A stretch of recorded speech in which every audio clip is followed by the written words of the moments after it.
And now, it's time for a Star Trek story.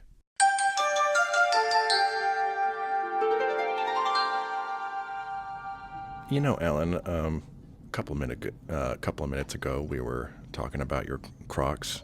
And we're talking about, aging. Yes. Because of the Crocs you wear or Yes. don't wear. That's what gets the giveaway. The other big way you know you're aging is when you find yourself asking this question. So I apologize, everyone. Like, this is now going to officially mean we're all old people now.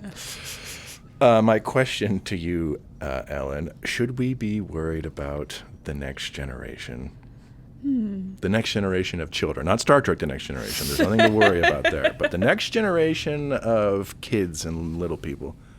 I feel like generally, like the average person is generally a good person, kind of regardless of their age group. So I'm not worried in that regard. Yeah. But I am a little worried just with like kind of the way the state of the world has been left for the newer generations. Like, there's still all these lovely things like people starting families and like, people being brought into this world, but the world fucking sucks right now. So Sure. I'm more worried about the environment that this new generation is being brought into, which I think is echoed in each generation when a new generation is ushered in, more so than about the people themselves, part of that next generation. Yeah. I mean, when it comes down to it, it sounds like the answer is like, yes, but I guess it depends on worried in what way. Exactly. Worried in what way. Not worried about the individuals, worried about what they're coming into. Yeah. Yes, asterisks. Asterisks. I think that's a fair answer. I'll be curious to get into some of this a little bit more with today's episode of Star Trek, because we are, in fact, watching Star Trek today on today's episode of Star Trek Stories. What? Can you believe that? Again? What? Do they watch anything else on this show? God. Oh, boy. Yes, welcome to Star Trek Stories, everyone. This is episode 101, Kids These Days. Kids These Days. I'm your immature host, Jaron Hatch, and I'm joined here by my juvenile co-host, Ellen Marie Lewis. Hello, Ellen. Hello. This is the first episode in our look at the other Star Trek shows, in which we're introducing you, Ellen, to all the non-TNG series that are out there, because that's really been the only one you've mostly watched. That's true, yeah. I'm going to be very excited because if you weren't here for our little teaser episode, dear listener, at the end of this whole batch of episodes, you're going to be ranking these shows from least to most interested to continue. So I'll be very curious to hear how all these stack up for you as someone who's still an initiate, not a newbie anymore. You've been promoted. I'm excited to see where I rank them also. Yeah, we're going to be starting this batch with the first episode of the latest series, which has only just recently debuted, Star Trek Starfleet Academy. Wow. And this will be fun because this is going to be the first time on Star Trek Stories where we're watching a Star Trek episode that I have not seen. Wow. This is completely new and fresh. And in fact, all of us here are going in completely fresh. This is the first for Star Trek Stories. This is exciting. Yeah. So I'm going to be very curious because usually I'm like, I know what to expect. I can kind of anticipate what we'll be talking about. But I'm like, I don't. I know there's going to be young people in it, so I can assume that. But I don't know. Kids these days. Back in my day. On that same note, someone who has not seen this as well, our first guest host of this batch of episodes. Because, yes, joining us, sitting in the captain's chair, we have a returning guest. Once again, we have the very lovely Tanner Hatch back on the show. Yeah! Thank you. Of course, that's roommate and brother in that order. Yes. Oh my God, they were roommates. Yeah. There is an order of operations. Tanner, you're a hardcore Star Trek fan. You and I have grown up with it together. You've been on for a few episodes already during phase 1 of the podcast. First, we brought you on for Friday's Child from the original series, our first episode. But I was like, I can't inflict this upon anyone. I need someone who can be there for the first meh episode. So thank you, Tanner, for You're welcome. Kicking us off a good, healthy, long tradition of meh episodes. I will take all the meh episodes if everyone else gets to experience the good ones. The good ones. The next time you were on, we brought you on for when we were doing Deep Space Nine and the end of TNG. We brought you on for the Circle trilogy, the Homecoming, the Circle, and the Siege. And those are not meh. Those are good and interesting. And I think we had an interesting time watching those. It's Star Trek's first like 3-parter they ever did. And we did all of them in one day. And I remember by the end we were like, No, that was over 3 weeks. oh, that's right. Yeah, we were just sitting here for 3. The jokes don't work otherwise, Jaron. I've been here for 3 weeks. All right, we will untie you. We'll let you go now. So yeah, a little bit of Deep Space Nine, little original series. We have lived together for several years, 6 or 7. And you and I, certainly in recent times, but going all the way back, have a tradition of starting and watching anytime there's a new Star Trek show coming on. Of course, we did this, growing up. But since we've been living together in the last 6 or 7 years, there has been a glut of here's a new one, here's a new one, here's a new one. Which is why I wanted to have you on here. I'm like, well, if we're starting a new show, Tanner's got to be here for this. So you haven't seen this either, so we're all going in fresh. Since this is a episode of Modern Trek, I'm curious, Tanner, just generally speaking, what has been your feeling on this era of Modern Trek? Well, how to summarize this shortly? You and I have talked about it a lot. Our thoughts on it. There's some things I like. There's a lot I don't.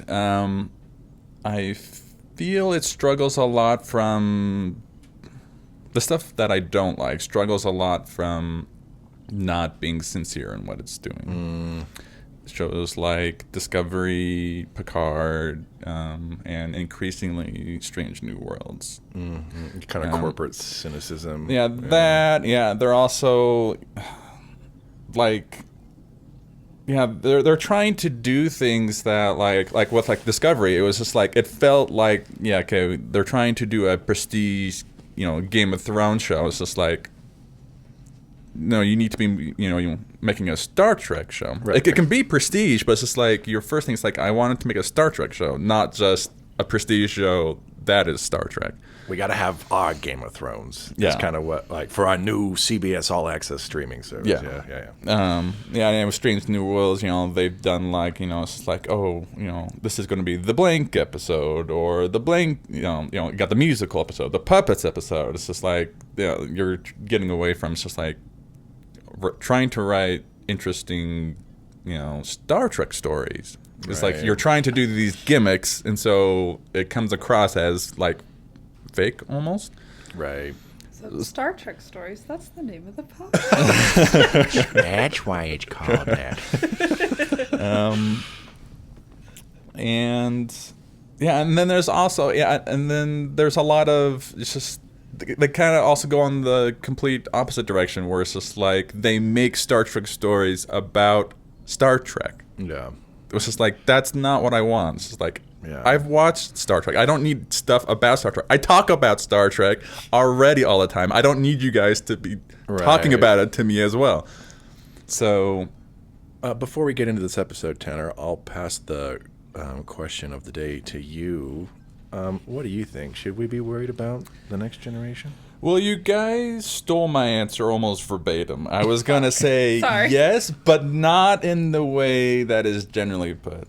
Mm-hmm. The older generation has been complaining about the younger generation since we've been a species. Since writing was invented, we have been complaining about the younger generation. And I'm not immune from this. There are definitely times these days where I see clips of like high schoolers and college students and, you know, the boys with their broccoli haircuts. I'm just like, I'm so glad I'm not a teenager in college anymore. Yeah. But so in that way, no, it's just like, okay, we've been doing this forever. It's kind of trite at this point, but we should be worried about, it's like, yeah, okay, we need to like give these people like a foundation and structure so, you know, they can continue the human species. Yeah. I won't go into all that because you guys already did. So I'm going to rather pivot and say I think we should be worried for the younger generation because I'm worried about a lot of things, and if I say yes, that feels like cope. This is like, yeah, you should all be worried because I'm worried, just generally speaking. So I feel better about my anxiousness if you're all anxious too. Yeah. Fair. Yeah. You should be worried about yourself, bro. Right. I mean, like, if you're worried about the younger generation in that aspect, Seek help. yes, because it's your fault. You raised these people. Right. So if anyone's to blame, it's you. It's you. But it's easier just to point the finger. No, it's those kids. Those kids were born this way. All that avocado toast we were eating. Yeah. Bankrupted America. Exactly. Do you know how much avocado toast costs? Like, it's just insane. Like, Not as much Well, as the a way house. things are going, yeah, maybe they'll have a point. Maybe they're doing all this just so their avocado toast point has merit. you see? It's Plans and payoff. It costs $12.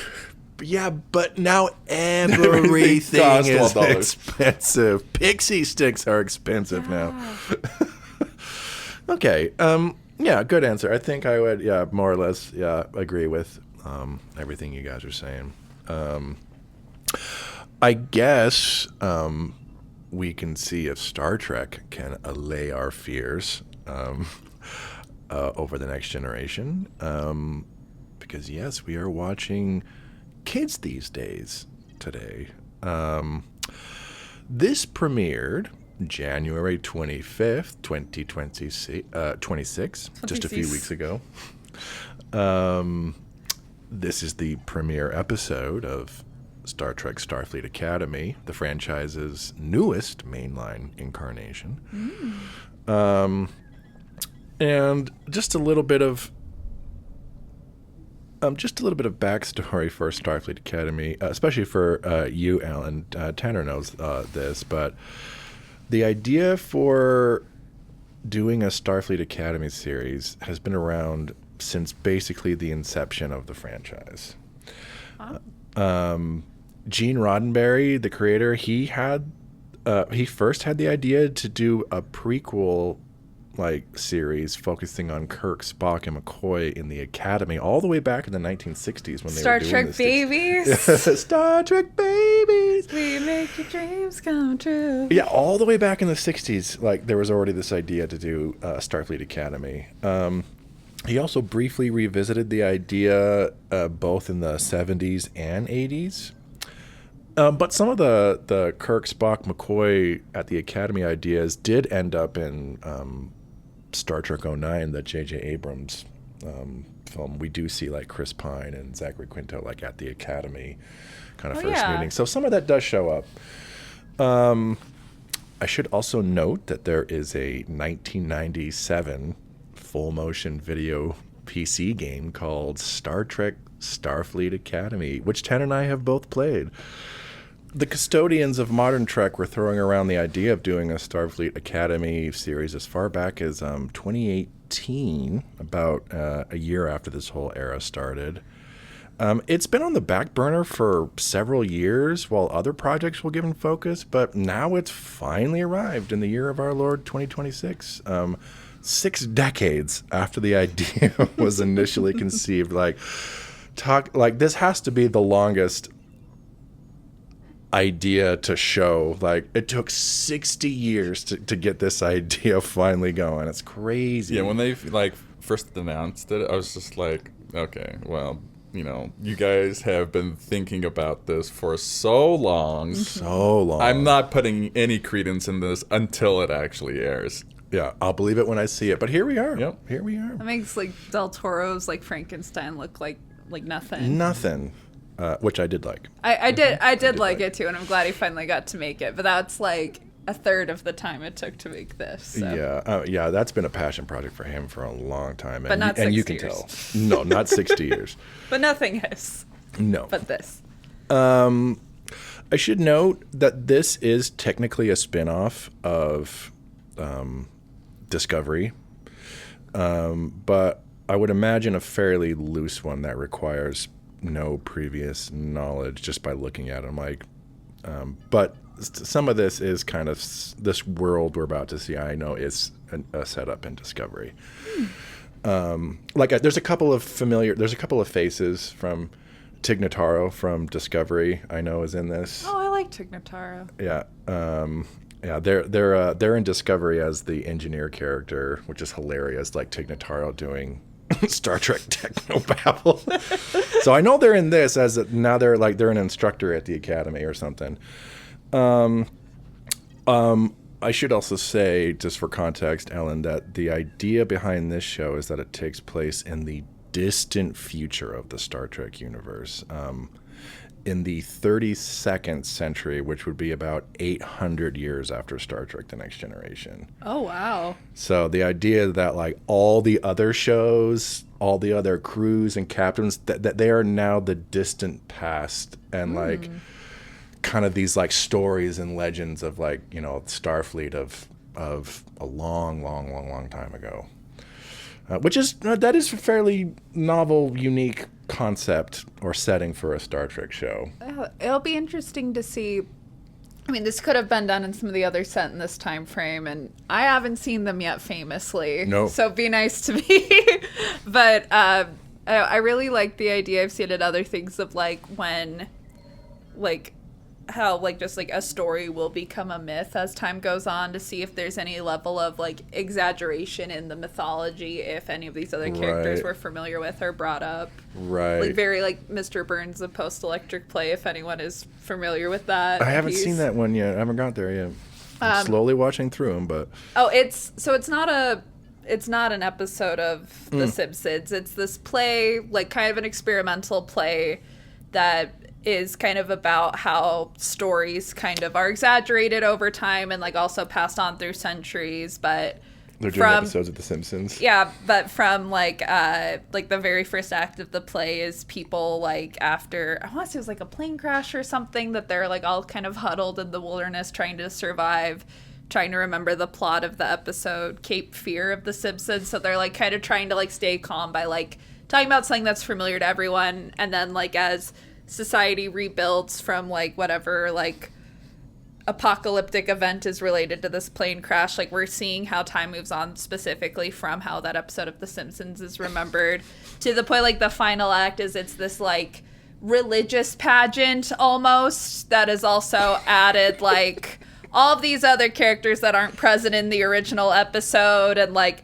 dialogue that has come from other things that are like contemporary pop culture to us, but like, you know, Mr. Burns showing up on like a pirate ship saying like I'm toxic, you're slipping under, like Britney Spears lyrics being incorporated, just like all of these things like you kind of see slowly become like meshed together as like centuries pass onward, and it's a really cool play. You don't have to know a lot about The Simpsons to appreciate it. No, of course not. Yeah, it is a fun idea, and I also think that will make this, again, an interesting start to our batch, because, you know, we'll kind of get this distant future, and all the other shows are in the distant past, and then we can kind of have the perspective of, like, now let's go back and check out what all those casts and ships and crews were, that they're now, like, is their history. So I think this would be an interesting way to start this whole thing off. All right, everyone at home. this is going to be your invitation to watch. Star Trek Starfleet Academy is currently streaming on Paramount Plus. You can find it by bringing up Season 1, Episode 1, and we will be back after you watch Kids These Days.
Morning.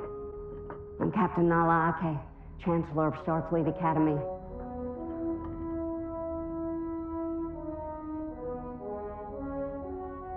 If you told me 24 hours ago I'd be saying those words, well, the truth is, I'm surprised. And so, we begin. Ad astra per aspera, through struggle. The stars.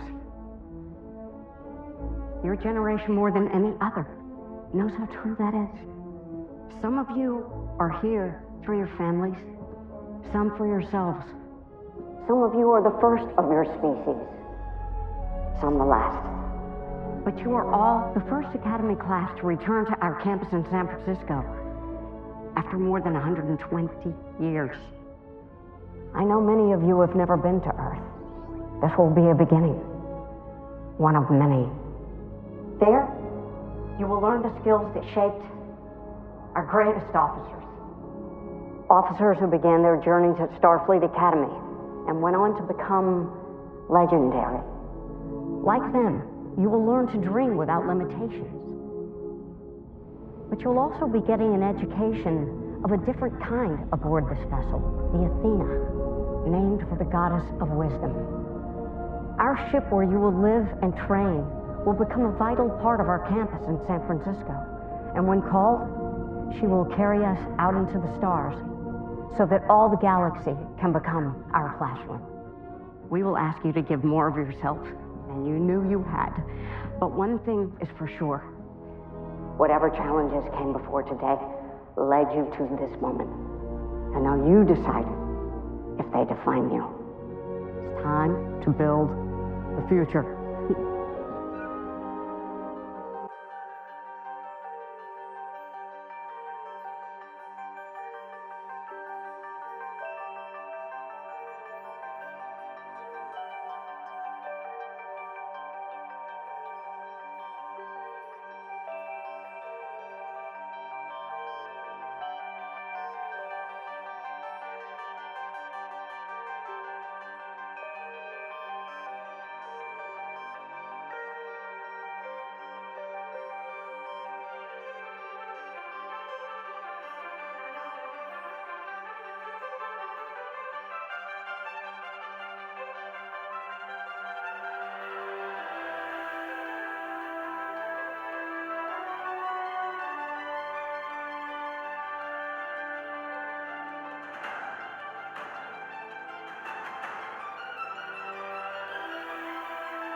we just got done watching Kids these days. In case you have never seen this, didn't watch it with us, we get this prologue with little Caleb, and his mom has gone in cahoots with Paul Giamatti's character Baraka, who is he's like half Klingon, half Tellarite, and he's like a pirate. And she kind of gets in cahoots with him to get food for her and her kid. But it turns out during one of these things, he's ended up killing some Starfleet officers. And so they have all been taken into custody. And the person presiding over judgment is Holly Hunter's character, Captain Nala. Ake? I believe Ake. Captain Ake. And they make a call that it's like, okay, well, Baraka, you're of course going to jail, but they also decide to separate the mom from the kid in a fairly bad call. You're just gonna rip her away, and it's like, yeah, you didn't know, but we're still gonna punish you too. Then Ake she's going to make Caleb like a ward of the Federation, but the little guy escapes, and he leaves Space Teddy Ruxpin behind. Leaves his little space teddy bear. And then we jump to 15 years later. We learn that Ake, she has resigned from Starfleet because of this incident that she feels really bad about, and still has been trying to find this kid. And she's like teaching like elementary school on Bajor or something, like space elementary school. I really liked that scene. Yeah, that was cute. She was wearing that. I really liked the costume design, like the draped top that she was wearing, very like Caroline Polachek kind of a look. Like yeah.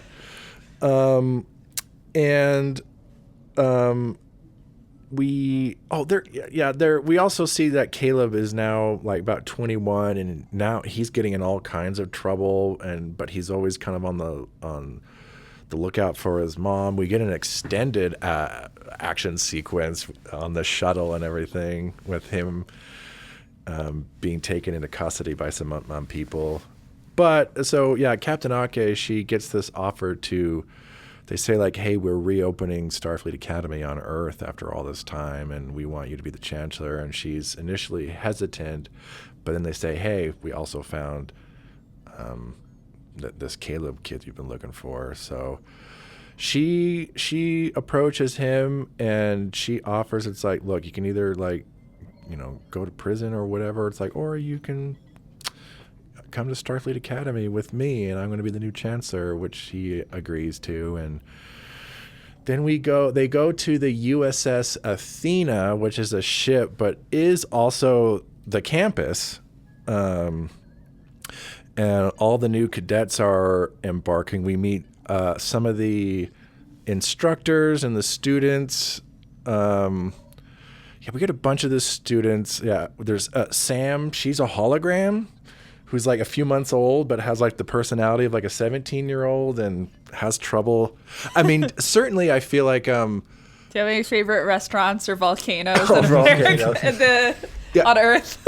Clearly either like autistic or some kind of spectrum coded is, her character. Neurodivergent icon. The neurodivergent character for sure. I can't remember there's the other girl. Let's see. Genesis. Genesis, that's right.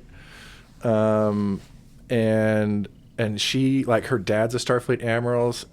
There's the Klingon guy, again, I can't remember his name. Jaden, Jaden the Klingon, who is a little different from other Klingons. He's not like other girls. No. He doesn't seem to be interested in like Klingon warrior stuff, and it looks like he's going into like medicine, and he has those little space binoculars, and we learn that he's into bird watching. Yeah. That's like our first introverted Klingon. Oh yeah, our Klingon introvert. I have a friend who does birding, and he leads expeditions in Chicago for kind of the main bird watching society there. So I'm always very happy to see bird watching representation. Shout out to my bird watchers out there. Yes, shout out to birders. Big fan of your work. Are there any other students? I can't remember the name of the bully who Right. kind of saves him in the end. I can't remember. And he was what was the names and everything, like he says it multiple times, like I'm Conian, but I'm like, what did you say? Right, I thought it was Iconian at first. I was like, Iconian? Iconian, but then I think it's just like Conian? Conian? Is his name? Is it Darum? Right here. I'm Darum Raimi. Yeah, I think that was him. I think those are the main student characters we get introduced to, and then we get some of the bridge crew that's up there, but then we get some of the other like instructors. There was like the Jem'Hadar Klingon woman. I can't remember her name. Is it Lura? Something Lura like that. Thok, I believe. Thok, yeah. She is definitely a character.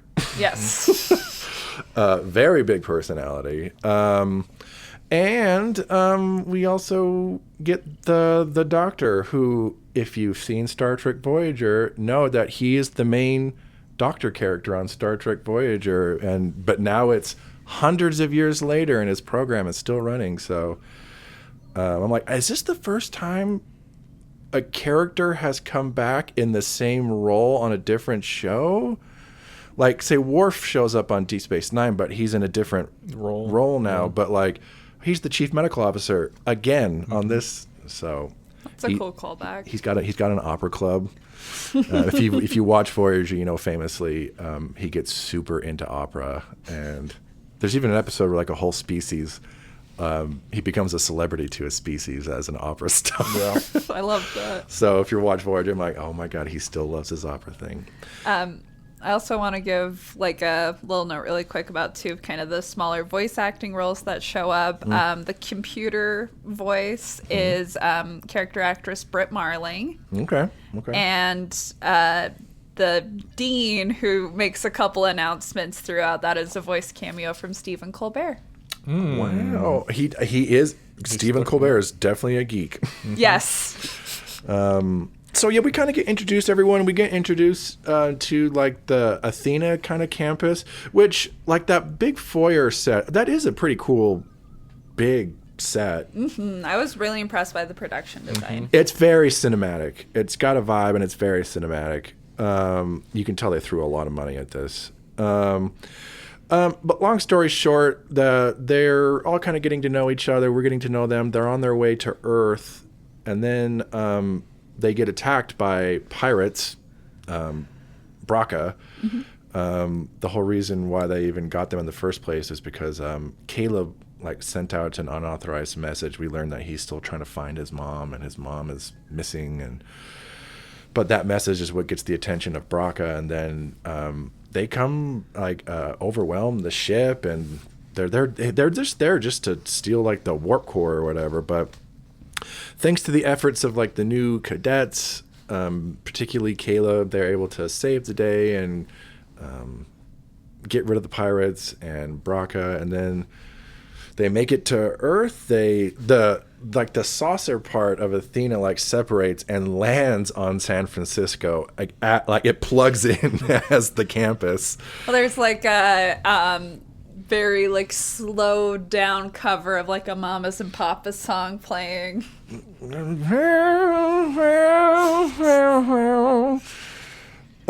a very like extended lots of slow-mo in this episode. I'm like, this episode would have been 15 minutes shorter if there was less slow-mo. And then we get a little scene in Ake's office where she's like, yeah, you would normally be expelled for that unauthorized message, which got us attacked and everything, but you did come through, so we're going to put you on probation if you want to stay. And he does decide to stay, and that's where it ends. Wacky, wild stuff. We'll start with initial thoughts. Tanner, initial thoughts on this latest incarnation of Star Trek. I am pleasantly surprised. I actually liked it. Yeah. I liked the first half better than the second half, but the whole like battle and situation, everything. Yeah, I was not as interested. I didn't find it as interesting, but overall, I liked it. So, I mean, there's definitely stuff I don't prefer, but Sure. it's just not like Discovery and Picard. A lot of this time where I'm just like, What am I watching? yeah, why am this is just I hate this, but I'm intrigued by it. So I would say, yeah, going to your comments earlier about like authenticity and genuine, this feels a little more authentic, and even though it has some of the trappings of like what Discovery and Picard are doing, and that's usually when I was like, ugh. yeah. But this does feel this. I feel like this wears its heart on its sleeve a bit more, and Yeah. is a little more authentic in what it's trying to do. Yeah, knows more what it's about. Yeah. All right. Pleasantly surprised from Tanner. Ellen, our Star Trek initiate. Thoughts on Star Trek Starfleet Academy? My thoughts on kids these days is the kids are all right. They're all right. I really enjoyed it. So last time I was on here was when we did the first 3 episodes of Star Trek Picard. Right. So to kind of think about the 2 most recent times I've been on for like kind of the introduction to some episodes of New Trek, I feel like 2 places I feel like this really has an edge over my introduction to Picard is, one, I feel like even though, with any time you watch a pilot, it takes a little bit to figure out all the characters' names. Like, I'll still be working on that for a little bit. Clearly based on our... we literally just finished watching the episode.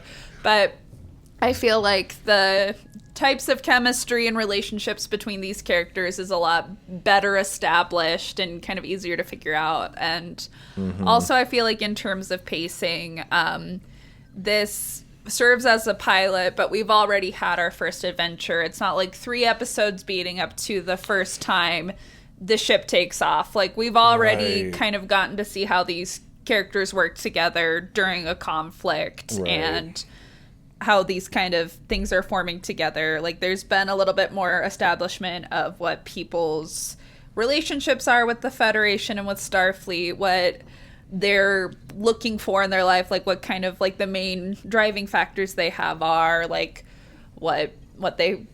who they get along with, who they don't get along with. And to bring back during those episodes we're talking about Surf Dracula a lot. It's for those who aren't initiated, there was a pre-Elon takeover of Twitter tweet that was like on like kind of the golden age of television, if there was a show called Surf Dracula, you would see consistently Dracula going surfing every week. Yep. But if there was a show to come out today called Surf Dracula, it would be building up to Dracula surfing for the first time in the finale. And Dracula surfed today. And I am very happy that Dracula's in the water. He was hanging 10, baby. Right, yeah, because with Picard, we were like, oh my god, it took 3 episodes for Surf Dracula to finally get on the fucking surfboard. Right, it's like, he hasn't even learned to pop up yet. He's just on it. Yeah, right, like a surfboard. One day, Igor. Also, just like one other side note, like I'm very much the target audience for something like this because I am a big fan of coming of age genre pieces. Sure. So there's a little bit of that in there. They're in space college, and I really like that setup. So I know, I was like, do you want to be a great alternate name for this? Star Trek Degrassi High, The Next Generation.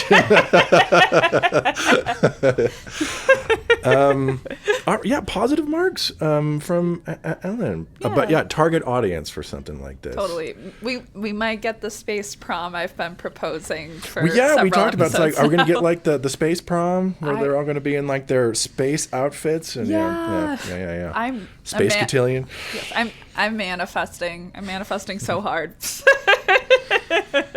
All right. Yeah, I would say this for me was solidly all right.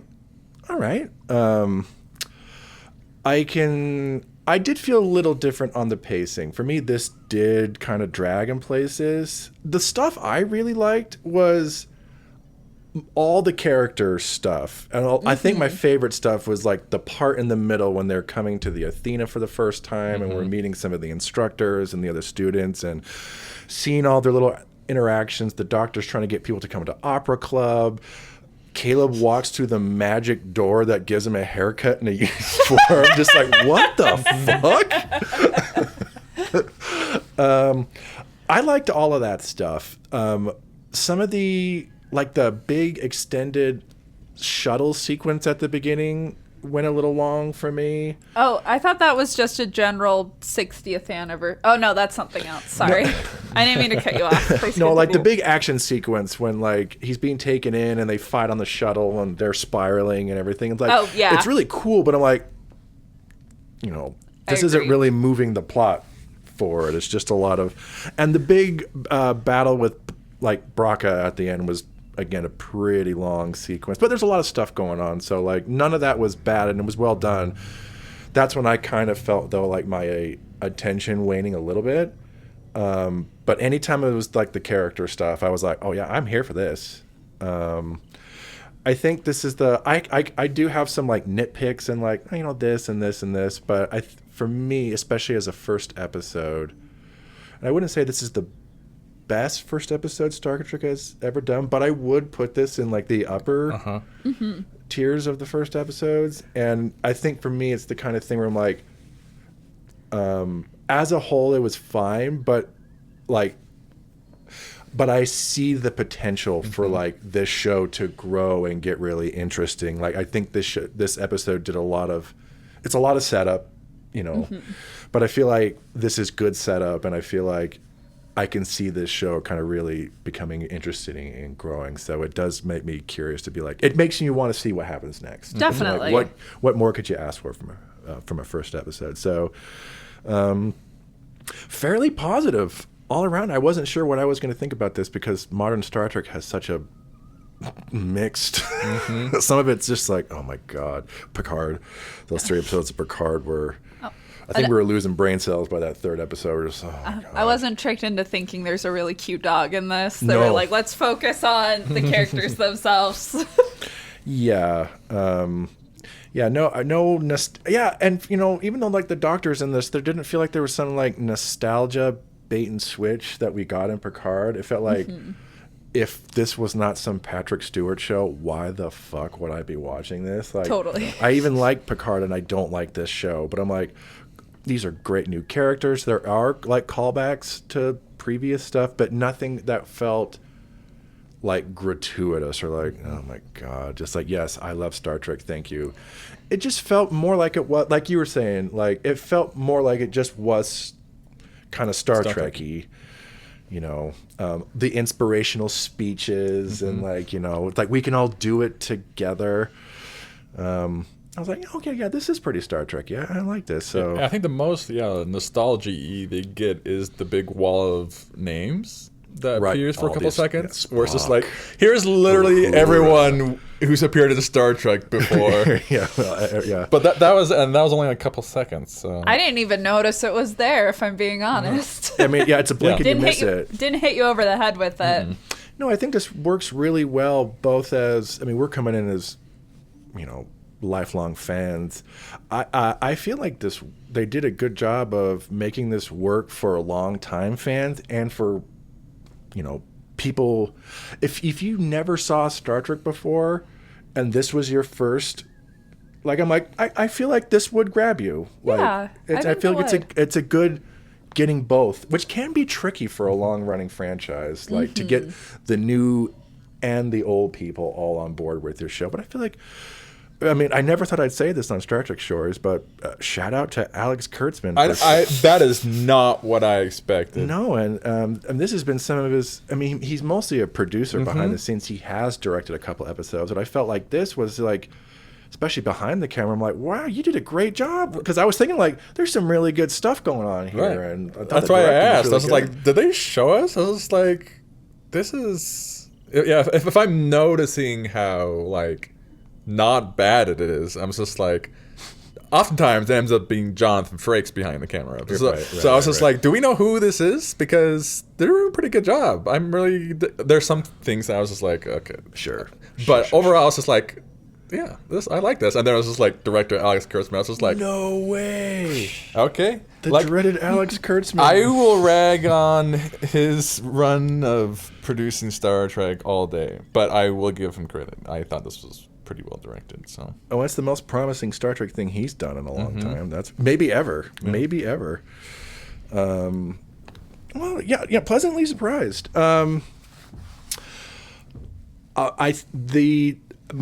My single, I mean, I'll be curious what you guys think. My single favorite thing about this was Holly Hunter as Captain Ake. Probably. I thought she really... Yes. I liked her little gay little way of sitting in the and chair. yes. She got her glasses, like, reading a book. Right, just like curled up, like. When she sees Paul Giamatti's Braca, like, move toward her chair, They're she, like, nope. sits in it real quick and just kind of, like, in this kind of kittenish... That's my chair. Yeah, she's got a great energy, I feel like. I think so, too. She feels very authoritative and like has a commanding presence, but not in this do it. Like she's not an authoritarian. Like you can tell like she's very open to listening to her crew and she's very supportive. But I'm like, but there's no doubt that she's the one like in charge. Like definitely more of like a vibe as a captain of someone who is a mentor, which is great for being a chancellor for Starfleet Academy. Yeah. Yeah, and that's interesting that like she is captain and she's like this educator, like the principal. She's the principal. Yeah. And or the dean. No, the dean is Stephen Colbert. We talked about this. She's high up in the school in some way. No, she's the head of the school. Yeah. Yeah. So like I'm like that's an interesting dynamic. You can literally now, because you can kind of joke if you get called to Captain Picard's writer room. It's like, oh, you're going to the principal's office. It's like, okay, but now you actually are going to the principal's office. She was my favorite part. I thought she did a great job with this role, and I'm like, yeah, I mean, like she hasn't. She has done some genre stuff, but she's not the first person I think of when I think of like genre work and actors. Where I'm like, she took to this seamlessly because she still got to do like the techno babble and the Star Trek lingo, and I'm like, I thought she did it really well. Like, kudos to Holly Hunter. What a get! Like, Definitely. What a get!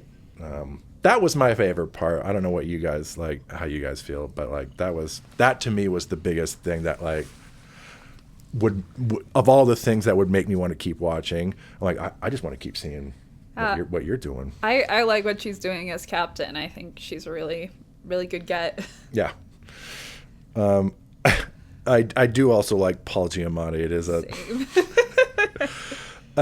villainous, very villainous, threatening, but also very silly. Very Paul Giamatti. Very Right. Paul Giamatti. But you can tell he is having a ball. blast. He Definitely. is throwing himself in it and camping it up. Really letting him do his thing as a character actor, which is always nice to see. Just let him do it. He'll be fine. Yeah. And him and Holly Hunter in that scene when he's on the bridge bounce off each other. Their I'm like, banter's really I could good, watch yeah. these two all day. He was great. I think for the kid characters, Caleb's our big one, but I'm like, I'll have to see how these all develop. I will say a more promising kid characters than, and I know this is a low bar, but when we were watching Picard and there was some kind of Starfleet stuff in there, like I did not give a shit about any of those students. No. There are like the two characters that kind of like hooked up in one of the first episodes also, and it's like I don't feel like these people have any sort of chemistry at all. Like, with like us being introduced to like an entire new set of characters, like it'll take time for us to build relationships with them, but they have set down a good foundation. Like it'll probably take a couple episodes for us to kind of get more invested in them, but compared to the recent track record that I've been made aware of, I'm impressed. Yeah, I would agree. My one, I don't know if I would say this is a concern yet. The one I was probably the least interested in was probably Caleb, like himself. I kind of was more interested in all the others, just because Caleb's whole character, it feels a little tropey and a little convoluted. It's like the bad boy with like this kind of traumatic backstory. It's like, you want a second chance, kid. You know, and too cool for school kind of a thing. But Totally. like, I was not in any kind of, I wasn't like, ugh, like, 'cause you can do that and make him really obnoxious. 100%. I never felt that, but he was probably the one that I was like the list. I really liked Sam. I thought she was really fun. Sam was great. I liked Jaden. Jaden was fantastic. I really liked Jaden. Also, when they went through portal that gives you a haircut, I'm glad that they let him keep his locks. Yeah. And his piercings. How do you get to keep like? How do you know what I want? Yeah. Also, how do you know to be culturally sensitive Yeah. to Klingons and other space cultures? Like, well, it's like, hey, you got to have your regulation haircut, but it's like, well, wait a minute. How come Jaden over here gets to have his Klingon and like my long hair is inappropriate? Well, you're human. It's different. We can't have a boy with long hair if you're human. right. Jaden's serving a look, and this isn't like a conscientious aesthetic choice for you. How you came in.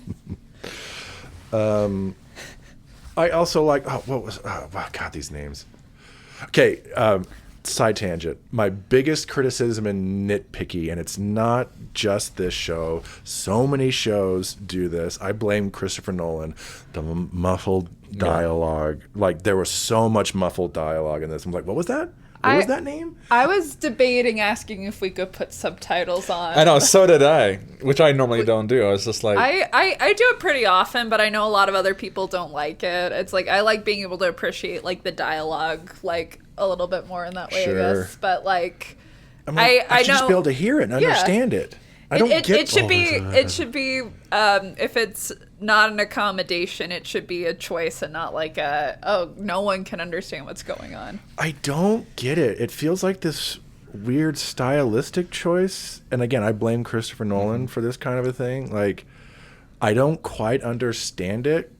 Like, because it'll happen in things where I'm like, I understand in some like shows or cases or scenes where like a muffled dialogue would be an appropriate choice, but I'm like, if you're watching something like Tenet when there's a lot of really complex stuff happening, I'm like, I need to understand that.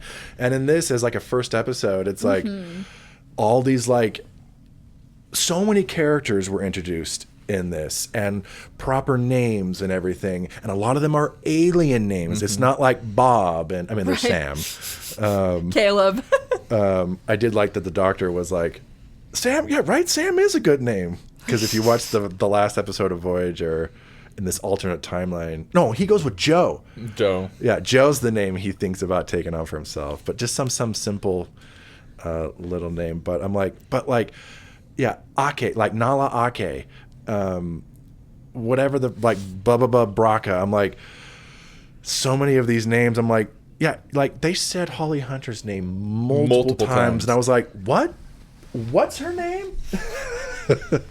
Nala Ake. And with her name being Nala, I'm like, I must have heard her wrong. They wouldn't name her Nala. That's already another fictional character's name. No, that's her name. That's her name. That's her name. I looked it up after. I was like, no.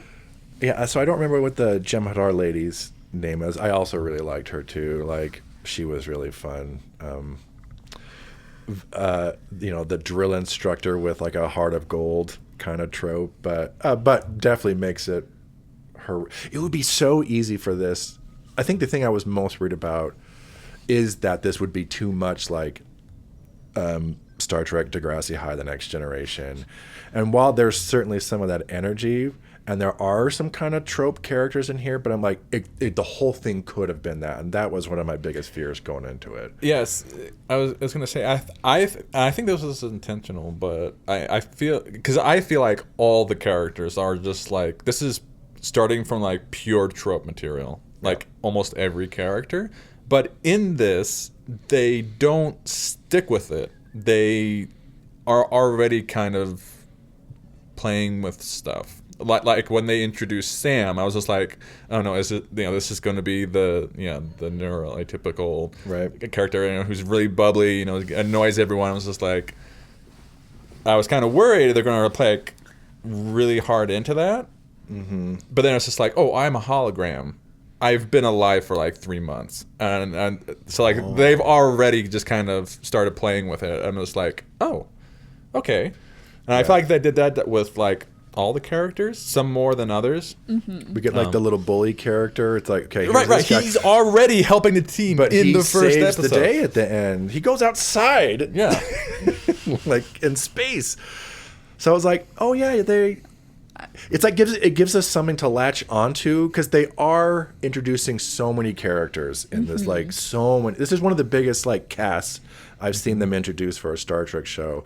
So it makes sense you would kind of find some, at least archetypes, if not tropes. But then it's like, but that's the starting point. It's not, I'm just the neurodivergent one all the time. I'm not just like a bully character. Right. Yeah. I'm not just like the Daphne character, like the one femme girl who's kind of there, like. Right. Yeah. It would be so easy for Genesis to again just be like, oh, she's the kind of like, hot, too cool for school, and it's not that she isn't that.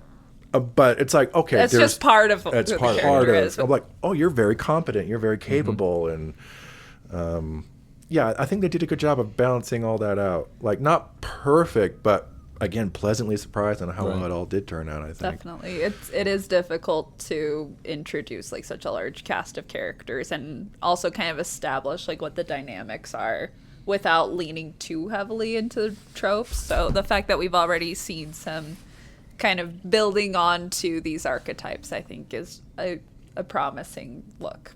Yeah, it's like, thank you. What do you guys think of the whole? I mean, we briefly talked about it. The production design, like the look and vibe of the show. I don't know. What do you guys? Because it definitely has a bit of a vibe compared to some other shows. I know, I'm curious what you guys think about the design and vibe for this show. I mean, we've talked about this a little bit when I've been on other times where you kind of see them shift the production design and the costume design to kind of appeal to whatever kind of the more contemporary palette is. So Star Trek Nemesis, like early 2000s update of Next Gen or whatever, yeah. Exactly, yes. So this is something that is definitely kind of more geared towards like kind of our contemporary eyes, but even just kind of seeing with the civilian outfits that we see people wearing that do feel fairly like contemporary to like everyday life. They are still things that kind of from like a fashion standpoint, I feel like have more of like kind of a streetwear or kind of like an edge to them that is not fully like, it's something that is present and exists in our like modern day, but it's not also something that is so fully like regular civilian. There's still kind of a level of like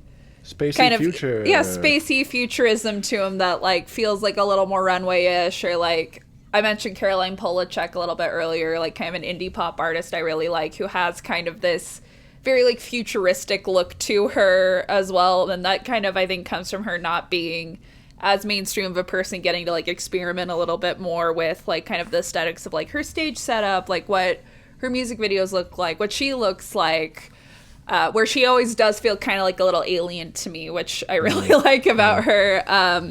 So to kind of see the places for the production design and for the costumes that they're pulling from, that it is for a contemporary eye, but it is also at the same time like not like a very common denominator thing. Like it's still stylized in a way that if we were to go back and watch this like in maybe like 10 years, we wouldn't be like, oh my god, this is the most 2025 2026 thing I've ever seen. Yeah, exactly. Like we could still like identify correctly like what era they made the show in, but it wouldn't be like, oh my god, this is what Y2K Star Trek, like when I came on for Nemesis. Right.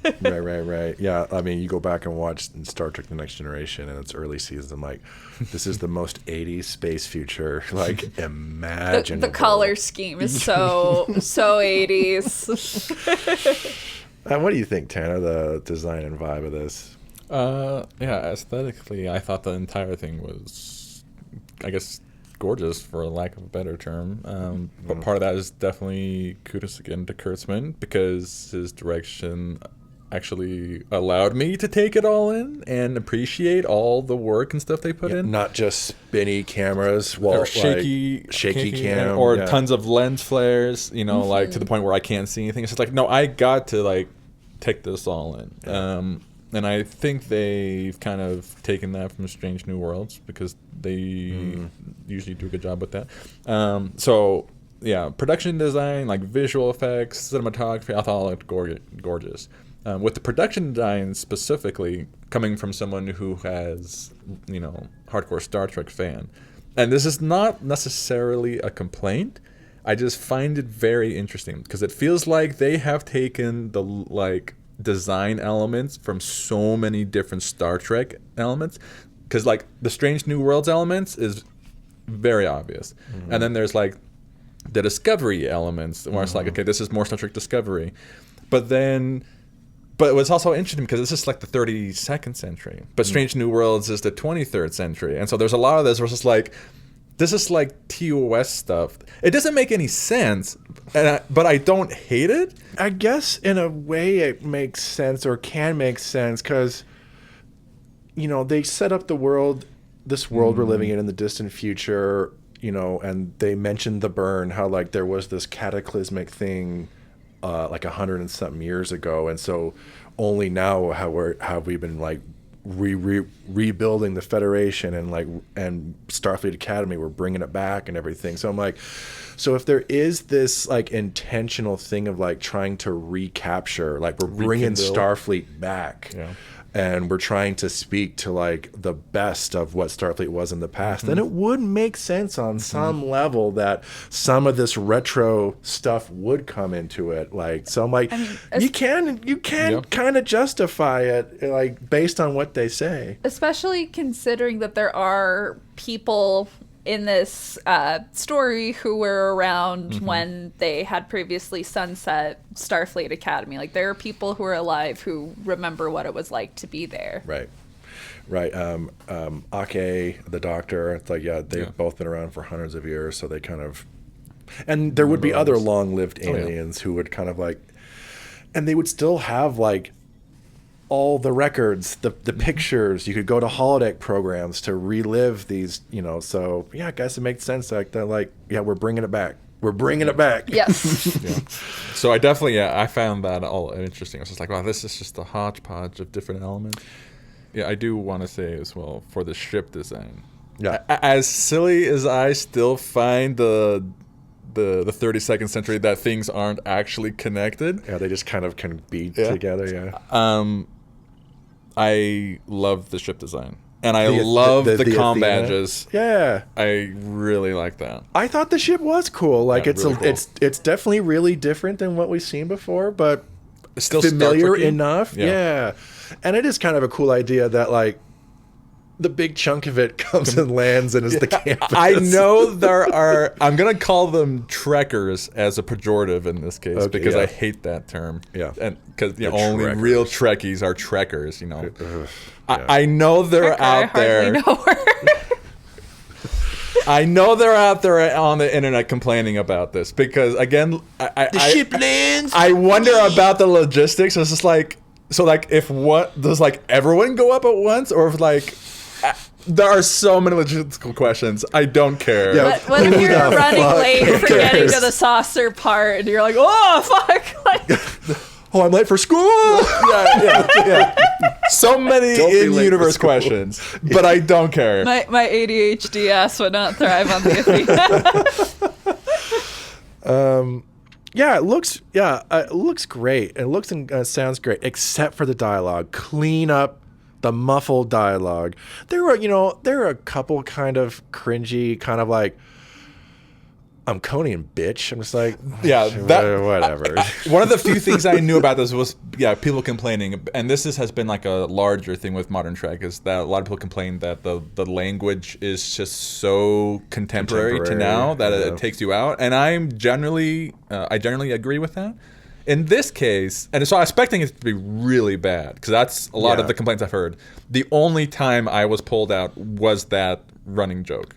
Yeah. That was the only time I was pulled out with that. Otherwise, I didn't mind it. So I'm like, maybe it's more present. And there was I was like, I didn't mind it so much. Yeah, I was worried about that too, but it was okay. Because there have been other cases where the dialogue for some of the modern shows and at times is the Joss Whedonification. Yeah. So that just happened. Yeah. I feel like this gets real close, like up to the line, but I don't feel like it ever. Except a couple times, but some other shows in the modern, and it's like, oh my god, this dialogue is terrible.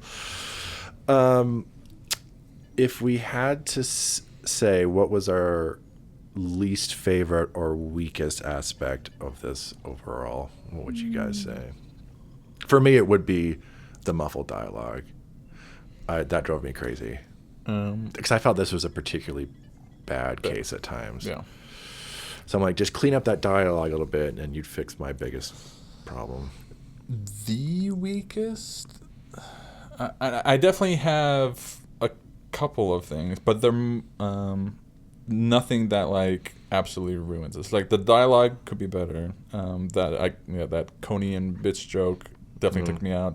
The whole song when they're landing in San Francisco. Yeah. I just that's like a trope that like I've been kind of sick of for a while. Like I feel like you see this a lot specifically for like trailers for horror films where it's like a slowed down, like down tempo version of like, I know, like Toxic by Britney Spears or something. What do you think, Ellen? Weakest or least favorite element? I have already been clowning a lot on the needle drop at the end. That was kind of like a weak part for me, but like, I guess in that regard too, there are a few places like we talked a little bit like about that, like, you know, there are some places where we are introduced to characters through these tropes, and like tropes are not something you can avoid in media in general. Like they're tools and you want to use them well. And right, I feel like bad, most of the time they were able to build upon those tropes in like an interesting way where it like kind of helped get the story off the ground. It helped Dracula catch a wave. Yeah, catch a wave. But there are sometimes too with like kind of the tropes where it's like, because it feels like it's a stylistic element in other kind of more contemporary pieces of pop culture, like kind of especially some of these like kind of like sci-fi pieces that are really big, like you know, like them being like, oh, we have to have like a pop song of some kind because like, you know, Guardians of the Galaxy came out like 10 years ago at this point, and we have to now. It's like, I think when you're starting something new, like you can build off of tropes, especially for such a long established piece of media, but not every trope is going to serve what you're trying to make, and I feel like that was like a very shining example of that. And we talked about that a little bit with some of the other tropes that showed up where we didn't fully like what they were doing, but nothing that took you out like that one did. Exactly. Like I started laughing. Like there were like actual comedic moments in the episode.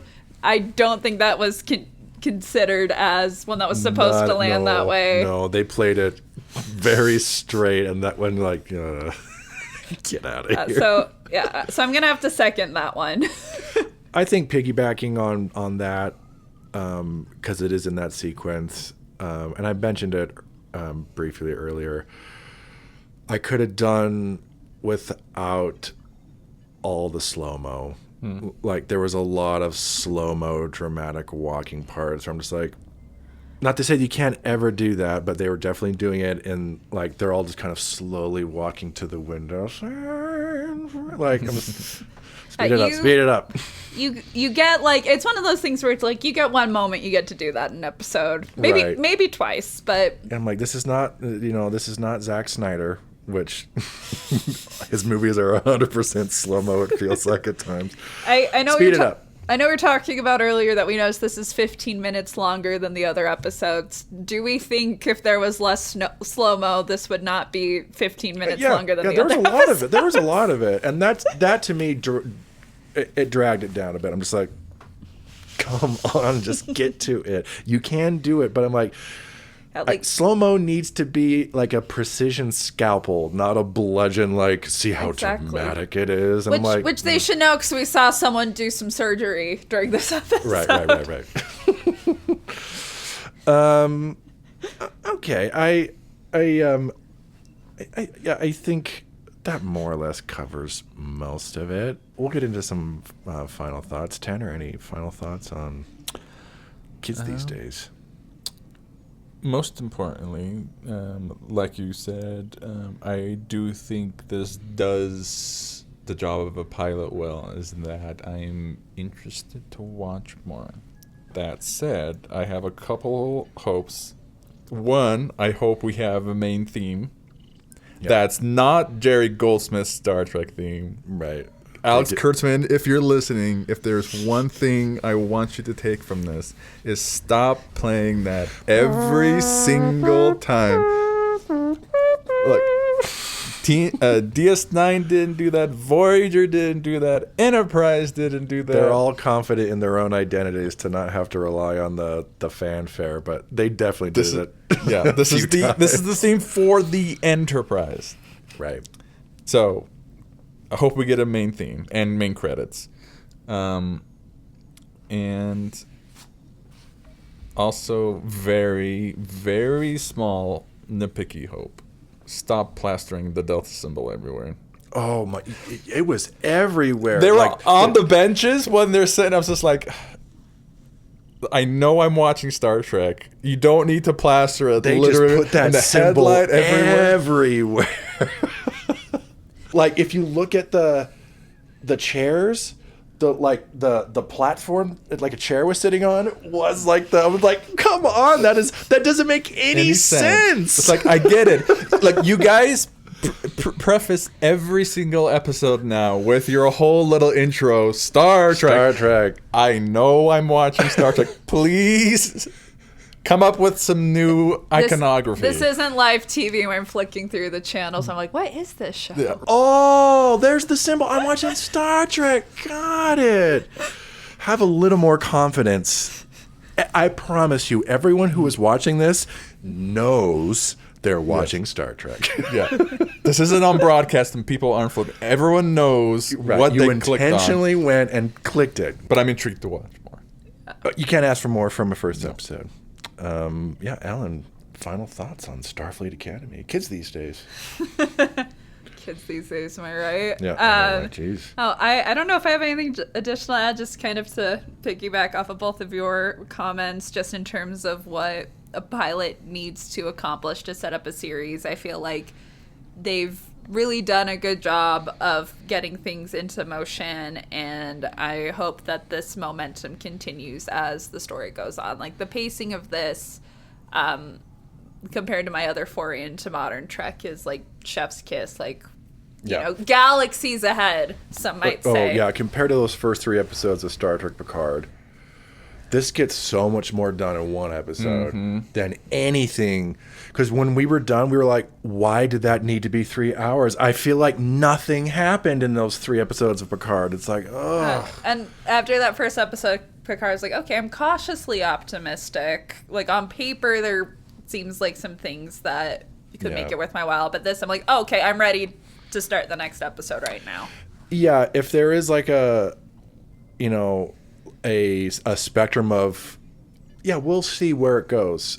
Picard was on the more negative end of that scale. It's like, there is some good stuff, but I have my concerns. We'll see. And then as it kept going, it's like, no.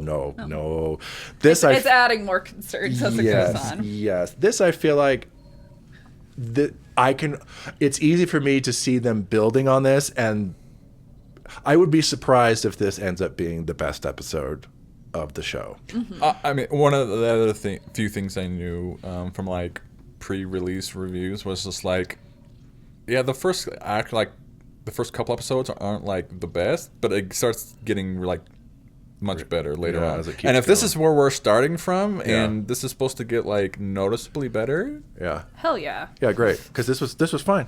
I don't have any big major complaints, and it was fun. It was engaging, very cinematic. One of the most cinematic Star Trek shows they've ever done. I think I would echo all that, and the only thing I would add in there, this is the best possible recommendation you can get for this show. Is that Stephen Miller recently cited this show in a tweet rage, saying that Star Trek has become woke. Become Woke.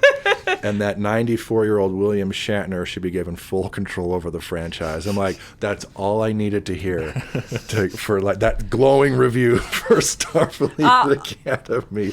Stephen Miller says it sucks. Sign me up. Also, if Stephen Miller knew what he was talking about, he knew that the one instance full control was given over to William Shatner. We got Famously bad Star Trek. one of the worst Star Trek movies ever made. fake fan. Oh my God! Do not give it to William Shatner. Whatever you do. No hate to you, Bill, but you should not be running the franchise. No, absolutely not. The only thing we should be handing over to William Shatner are alt hits of the 90s. Yeah. To talk sing for us, please. Yes, we need more Jarvis Cocker from you, Stat. Like, That was the missed opportunity here. In San Francisco.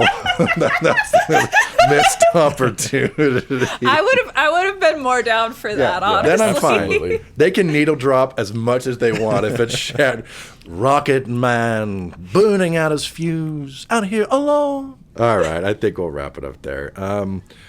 Tanner, thank you for being our first guest host for this batch of episodes and phase 2. Thank you for having me. Because if you hadn't, I probably wouldn't have watched this. If I'm being honest, since I've been so burned out. I feel like we're gonna have to Star Trek. We're gonna have to sit down and keep watching from here. We did not bring you on for a meh episode. So things are looking up for your time on the podcast. Thank goodness it's not Friday's Child. Thank goodness. We will definitely be getting you on for more Star Trek in the future, Tanner. Excellent. All right, everyone. Thank you for listening to our coverage of Kids These Days. We hope you enjoyed our coverage, if not the episode itself. If you like what we're doing here on Star Trek Stories, please go click on all of the algorithm and engagement buttons available to you. You can also email us at storiedstartrek@gmail.com, or you can visit our Discord server by clicking on the link in the show description. Next time, we are going to be jumping all the way back to classic Trek. ooh, Oh boy. It has been a hot second since we have covered anything from classic Trek on this podcast. Not since episode 13. Yeah, if TNG created the tradition of introducing a new generation to Star Trek, and the show is continuing that generation, then there must have, of course, been an original generation. So it's only appropriate that we watch Star Trek, the original series, next. Mm-hmm. In particular, we're going to be watching the Corbomite maneuver. Is that a dance? This will be fun. This episode is one of the very earliest episodes of the entire franchise. This is the third one ever produced. oh wow, Though you could make a case that this is also the first episode, but we'll get into that next time. There's like 4 possible candidates for first episode of the original Star Trek. It's complicated. So yes, we're going from the beginning of the latest generation of Star Trek all the way back to the beginning, to the earliest. very cool. We're going to be having on a returning guest coming on to watch that with us. Our very good friend Salem Rogers is going to be coming on, that'll be great because all 3 of us are good friends, but we haven't had a really chance to all really hang out a lot. Yeah, all 3 of us together. So I'm really looking forward to it. oh yeah, Salem is very pumped. They love the '60s show, and they also adore you. So it's like, oh, sign me up, Sharon. I adore Salem, so this works out perfect. I'm very much looking forward to it. All right, everyone. Thank you so much. Tanner, thank you. Thank you. Ellen, as always, thank you. Thank you. And thank you all at home. We will see you all next time, hopefully not being separated from your mom. Hopefully you're not a 5-year-old listening to this in the process of losing your mom. Hopefully that's not happening. The one listener going through that right now. Just the solitary tear. I'm going through that. I said boo earns. All right, everyone. Peace and long life.